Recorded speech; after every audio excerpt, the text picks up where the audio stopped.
it doesn't preclude us from doing anything in the draft either, and figuring out what's going on there.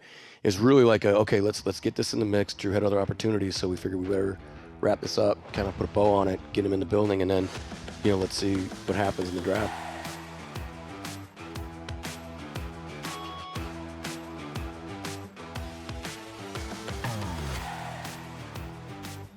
It's John Schneider, President of Football Operations and General Manager, is here with us, as he is each and every week. And you got a guy here that I think most Seahawks fans may be not familiar with, so he's going to get a little shine today. Behind the scenes. Nolan Teasley, the assistant GM.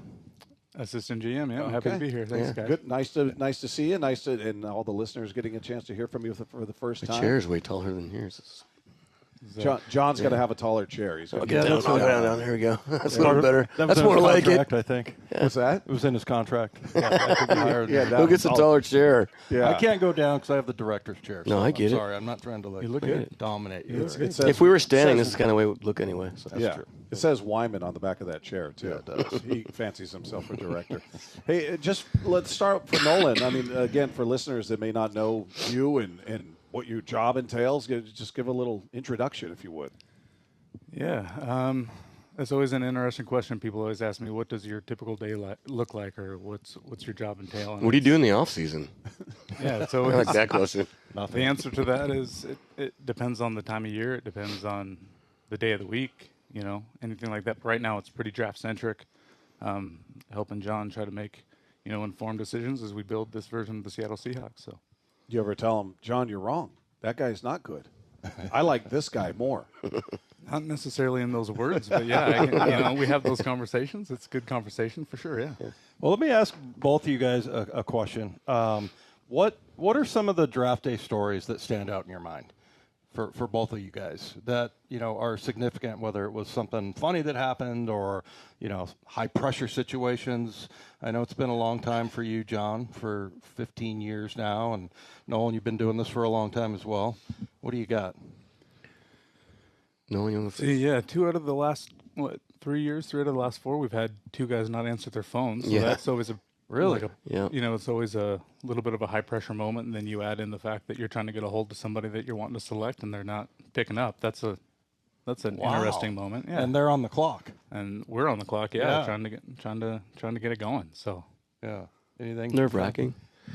Yeah, several years ago, we pride ourselves on being just real consistent, calm. Like listen to reggae music and not be stressed out in there, and we had a situation where, a couple coaches and personnel guys were kind of like, trying to push a guy up and, kind of arguing about a player that was like in a certain round, like higher than this other player. And everybody knew I liked the player in the round below, but these 2 guys were in the round higher, and they were arguing about these 2 guys, and we don't do that. Like, that's not something we do. So, we were on the clock, and I called the guy up that was in the round lower, and they're like, what do you do?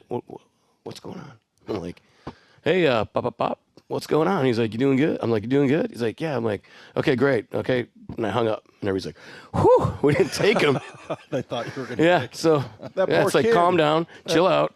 But we're sticking to the board. We're going to take the guy that's on the board to where we said we were going to. The exact quote was, hang in there, pal. Hang in there, really? Pal. Hang in there. You think that kid's on the other end going, I thought I was getting picked. And he actually became a Seahawk. So. Oh, really? Yeah. Can you say who that was? I cannot. All right. Okay. You asked about the temperature? I did not. Hey, so at this point, is most of the work done, or are you guys still cramming for the test, so to speak?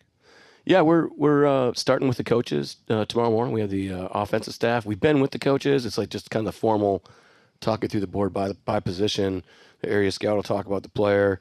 Guys like Nolan, Trent, Matt Berry, Aaron Heinlein, guys that have gone in over the top. We'll talk about the player as well, the position coach, the coordinator, and we'll discuss how the player fits and the background. And so we have offense on Friday, tomorrow, defense Saturday, and then Sunday, Easter, kind of on your own, kind of regroup a little bit. We'll go through some differences Monday morning. And then at that point, we'll get into strategies and contacting teams. And Mike and I will get in there Sunday. We'll get with Jody on Tuesday night, kind of show her what the lay of the land looks like. And then, Wednesday, just kind of, be talking to other teams, being prepared. But, it's it's pretty cool. Today is kind of our last day of finishing. We finished quarterbacks today, so as a group. I don't know how much detail you can go into, but what's it like with Jody when you go to present that to her, and that is she just kind of she's into it. She wants to know the why. So what we just explain to her why we have guys in certain areas, and there might be a couple people that the following day that Mike and I are still kind of maybe moving around a little bit, or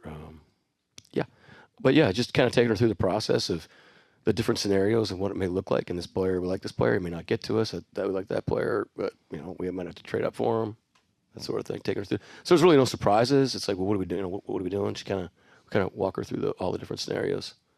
How do you think? And it seems like she lets the football people do the football things, right? I don't think she's going. Well, she does. She does. But she's tough and she's challenging. She asks great questions. She's really she has a much like her brother, has a huge brain, and she's fun. She's a blast. But I don't think she's like Jerry Jones, where she's saying, okay, if this guy's available at 18, that's who we were going to take. That's who I think you should take. I mean, No, we'll say Maffei's year, though, she was like, we're taking a pass rusher, right?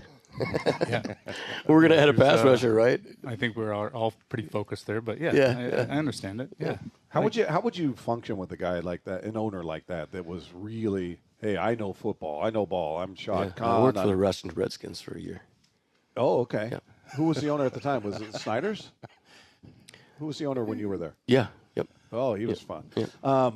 But how would you these days? I mean, it seems like it'd be a brutal job for a GM to have it. I think just educating. Just always educating the person on what your thoughts are, and then being open to being challenged. I mean, I think that's what we love right now is this openness of challenging each other and through this process. And we don't have all the answers, but we're going to do is the best possible outcome for the Seattle Seahawks.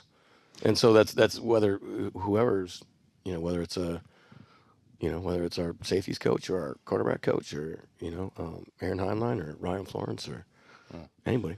Hey, Nolan, what have you noticed about how John works with Pete versus how John works with Mike? What are some of the kind of differences that you've been able to observe? Yeah, Nolan. Say good things about John. No, I mean, I think the thing about John is that he's pretty consistent regardless of who he's, communicating with. So we're always just kind of focused on trying to find alignment, but also open to other people's ideas. So I don't think there's any specific or real glaring contrast that I could speak to, but I know that John and Mike communicate really well. They communicate often. We all share a vision and the type of football team that we want to be, the type of players that we want to acquire. And so, it's everybody's kind of on the same page there. Yeah. John, since we talked to you last week, there's a new backup quarterback in town. Yeah. What's old is new again, and Drew Lock, he's back with the team.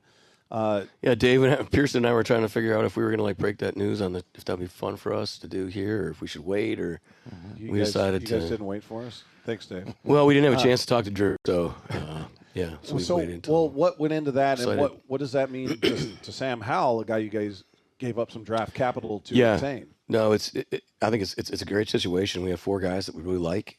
Sam. First of all, getting Drew back here.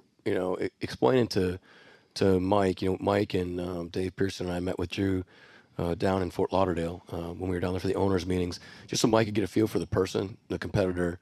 Clint had coached him in Denver as well. So, and Drew wanted to come back. He's loved in this building. He had a great experience here.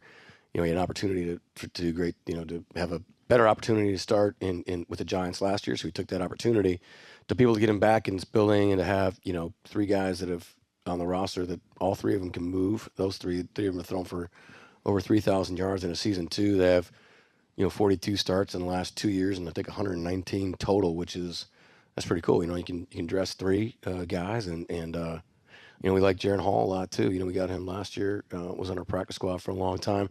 It doesn't preclude us from doing anything in the draft either. And figuring out what's going on there is really okay. Let's get this in the mix. Drew had other opportunities, so we figured we better wrap this up, kind of put a bow on it, get him in the building, and then let's see what happens in the draft because it's difficult to find that great fit at quarterback as you move through the the process. So, yeah, really excited to have all 4 of those guys, but in particular to have Sam, Howell, and Drew kind of competing for that second spot's pretty good deal for us. Does that mean your opinion on Sam changed at all? No, Sam was put in a bad, very hard spot last year. I mean, he comes in, he's learning a new system.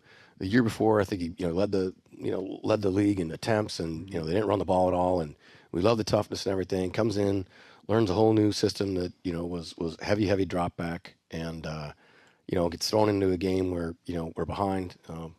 We're throwing the ball every play, backed up. It didn't go well for him. He would admit that, from probably from a preparation standpoint too, but he wasn't put in a great spot. And, I think all of us, and Sam included, would say, like, okay, last year's just a wash, man. Like, let's put that aside. Let's get back in a pro-style system, a proven system, because he can move. As you guys well know, like against us, he had a really nice day running the ball as well 2 years ago. So we know all 3 of those guys can move, and Drew's actually a pretty deceptive runner, I would say, right? I would say just the thing about Drew, it's more about Drew, right? Bringing him back into the building, and I think it's well documented that he played his best football in a version of this system. Yeah. I think we're all excited to see both Sams in the system, the ability to deliver accurately on the move, again, deceptive mobility, all of them. So it's really about just filling that room with competition and players that have been productive in this league. It's a good problem to have. Yeah, Drew had a game-winning drive against Philly. That was pretty impressive. Memorable. That. Yeah, very memorable. Hey, you guys have to come in on. John makes you come in on weekends. Apparently, you guys don't get the time off this time of year. But tell us about that when you. Yeah, guys all come through the in summer too, right? Just every grinding. 4th of July weekend's a very grinder. busy. Yeah. In there. We're studying the crowd. Now everybody can understand why you're working weekends now. But when you come in, tell us about what. Take us through what those meetings are like. Is it almost like a dry run, or are you just talking, making sure everybody has their jobs down? What's that like? Yeah, everything under the sun, all the things that you just mentioned. Aaron Heinlein, Matt Berry, Trent Kirshner do a really good job of leading a really detailed process. So we'll go in, depending on the day, the Saturday or Sunday, with a really clear picture of what we're trying to accomplish, what we're trying to study. It might be a group of players. It might be a position. We might be working our way across the board, but new information is always coming in, right? Whether it's medical information, whether someone just finished a pro day and we have updated workout numbers or anything. We're just trying to keep John kind of updated on anything that's crossing everyone's desk, and trying to get everybody moving in the same direction and with the same goal, and eventually make a decision next Thursday and throughout next weekend. So all the pro day videos and all the workouts post combine. We've talked to John about this before. I'm curious to get your take on it, Nolan, and that is, all the talking heads, all the draft analysts out there all have an opinion about the draft. This guy's great, this guy's not. This group, quarterbacks, it's weak. Running backs, best we've seen in years, blah, blah, blah. Do you listen to much of that? And B, do you agree with it? Do you feel like this is a solid draft? Do you feel like there's a lot of talent in the top 100, or do you feel like this is a little light compared to previous years? How do you view it? I don't necessarily spend a lot of time listening to the pundits and prognosticators, if you will. You listen to Wyman and Bob, though. I do. You guys for sure. Okay. It goes on at 4:00 every day, or 2 o'clock. Or 2 o'clock. Sorry. You can join in at 4 o'clock. We start 4 o'clock Central. 4 o'clock. Sorry, no. Nice cover. No. In all honesty, I think what you really need to understand is that we're not going to know for some time about the strength of the class. So you just kind of you take it year in and year out. This year, I'm really excited about the prospects that we could potentially acquire to improve our roster. And so I don't spend a lot of time thinking about strength, or we'll have discussions as it pertains to specific positions and things like that. But in terms of big picture, no. I mean, you're always excited about improving your football team. Tell us about the 30 visits and just kind of what you're going through there. Are you guys getting guys up talking football, X's and O's and things like that, or is it more just a character test or a medical test, or all the above? Psychological, physicals. If our orthopods or our medical staff need to spend more time with them, coaching. If we come out of the combine with a certain feel for a player and that doesn't match up with what we thought in the fall or our different touch points, it's a really good opportunity to just, spend a day interacting with the player again, and watch and seeing them interact with everybody in the building, whether it's EK or Dave or Mo and Soup and player development, but really the coaches and we'll get the coaches and the scouts in the room together and have them interviewing the players and yeah, I mean it's really just like it's another opportunity to be able to spend time with the player and try to get as many answers as from all the questions as you possibly can and try to have a better overall picture of the person, because you never really truly know. I mean, we'll have guys in the building. We're still, trying to learn them. And are there times? Is it more often that you're eliminating a guy because something you don't like, or is it more like you're going, "Hey, this guy just went up a notch in my book"? I think you're just trying to always answer questions so that every prospect on the board and what. You might not always have all the answers, but you're just trying to continually go over and over and over again so that you can make a sound decision when it comes time to make something.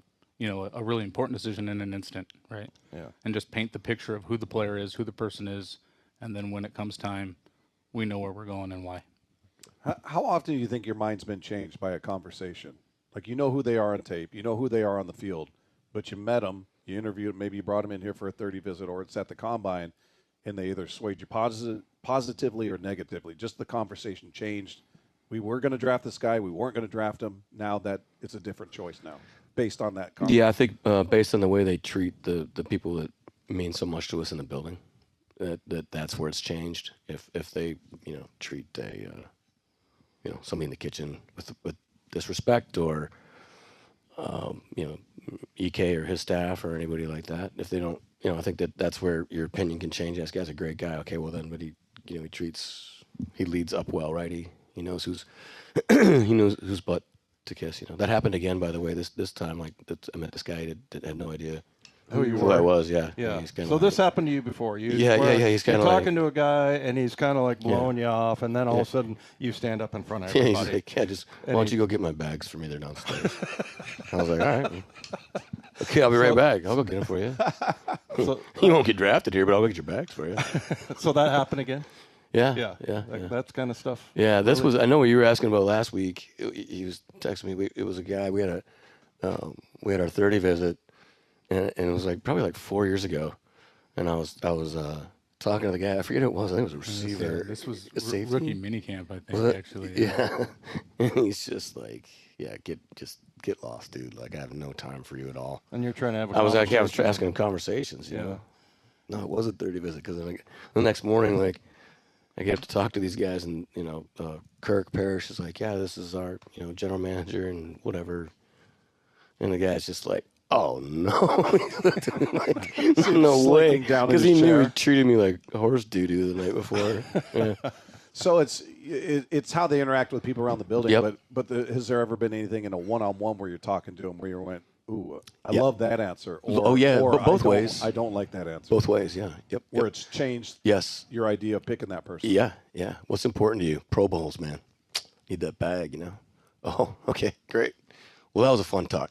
See ya. Yeah. Hey, winning, man. Like, being around good people. Like, I just want to be around good people. I want to learn. I want to compete. I want to be in a great culture like I was in college. I want to. Yeah. Gotcha. Yep. Do you make it pretty clear that it's going to be a calm environment in there? Like, you guys already know you're not going to have any people fighting. And I told you a story that about it was involved with me that people were fighting over it. And so, do you get the impression though that everybody is doing that in the NFL, or do you hear stories that I imagine every team handles it differently. Nolan, you've been all around the NFL. Do you? Not really, Dave. Well, you meet with GMs and scouts from different organizations all the time, right?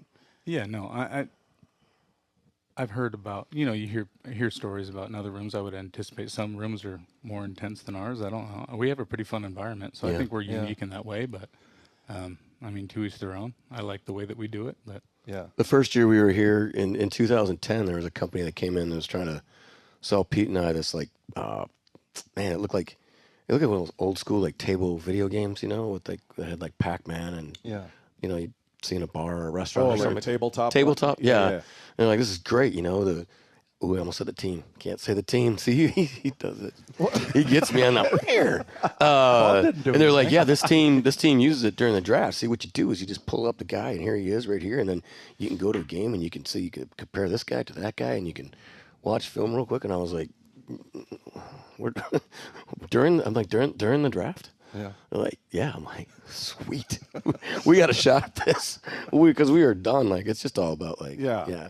That's what I said when we were talking about like, we get in this, conversation about what these two guys at a different position. Like, no, we're not changing our mind. Like, right. Why would we do that? We've never done that. Mm-hmm. And so why would we do that? Like, why did that pop up? So I still give those guys grief about it today. I was like, yeah, remember that time when you guys pulled that crap in the draft room? Yeah.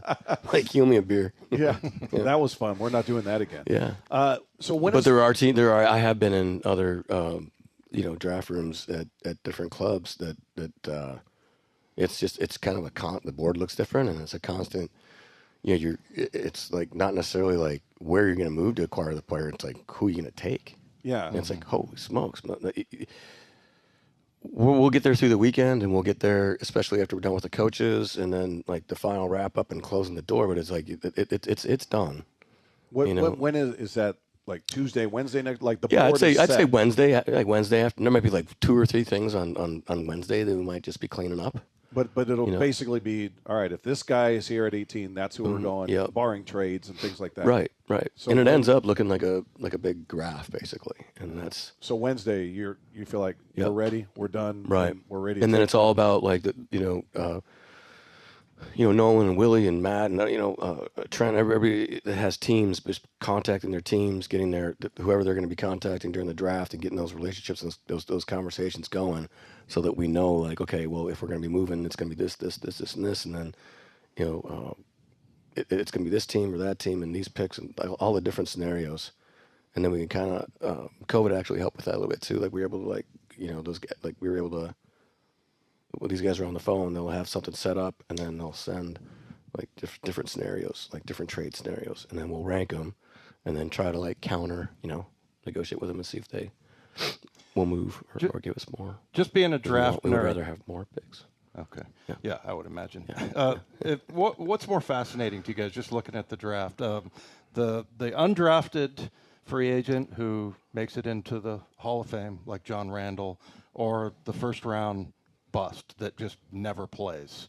It's always like, and you guys have 2 of them, Jermaine Kearse, Doug Baldwin, it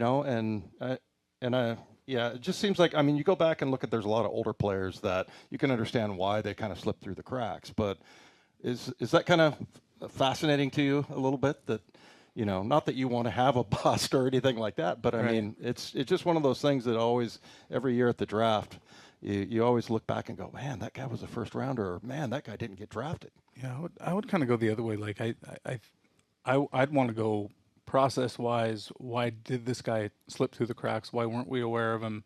Yeah. And what led to him being successful, and kind of dig into that. When you talk about, I don't like the word bust, but when someone doesn't reach their potential, let's call it. Okay. It's usually, well, I shouldn't say usually, but it's something out of their control. It could be injury or something, or it's probably something that became pretty apparent throughout the process.